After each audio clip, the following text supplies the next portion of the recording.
Wherever you go, whatever you do, throw a little at it. Omax, Vest and Briefs.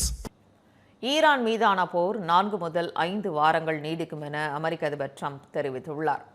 Iran மீதான தாக்குதல் தொடர்பாக வெள்ளை மாளிகையில் செய்தியாளர்களை சந்தித்த ட்ரம்ப், அணு ஆயுத கட்டமைப்புகளை மீண்டும் ஏற்படுத்தக்கூடாது என ஈரானுக்கு எச்சரிக்கை விடுத்ததாகவும், ஆனால் அவர்கள் அதனை புறக்கணித்து அணு ஆயுதங்களை தயாரிக்கும் பணியில் ஈடுபட்டதாகவும் குற்றம் சாட்டினார்.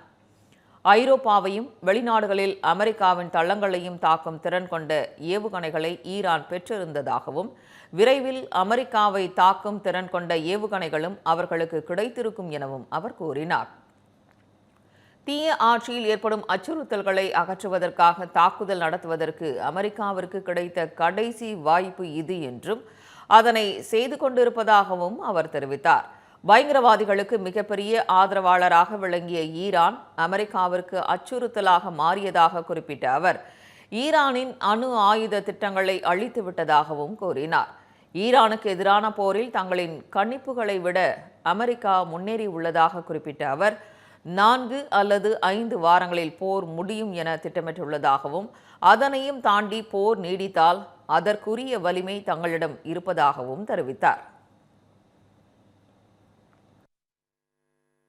Today we grieve for the 4 heroic American service members who have been killed in action and send our love and support to their families. In their memory, we continue this mission with ferocious, unyielding resolve to crush the threat this terrorist regime poses to the American people, and a threat indeed it is.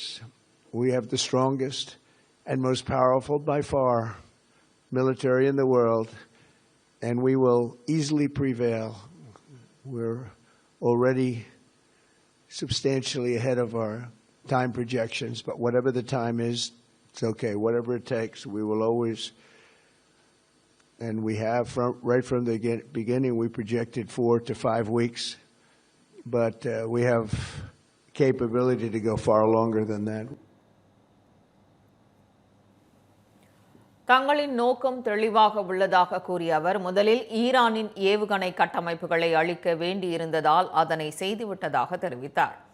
அடுத்தது அவர்களின் கடற்படையை அழிக்க வேண்டும் என்றும், ஏற்கனவே 10 கப்பல்களை தாக்கிவிட்டதாகவும் கூறினார். அணு ஆயுதங்களை பெற முடியாத நிலையை இந்த தாக்குதல் ஏற்படுத்தியுள்ளதாகவும் ட்ரம்ப் தெரிவித்தார்.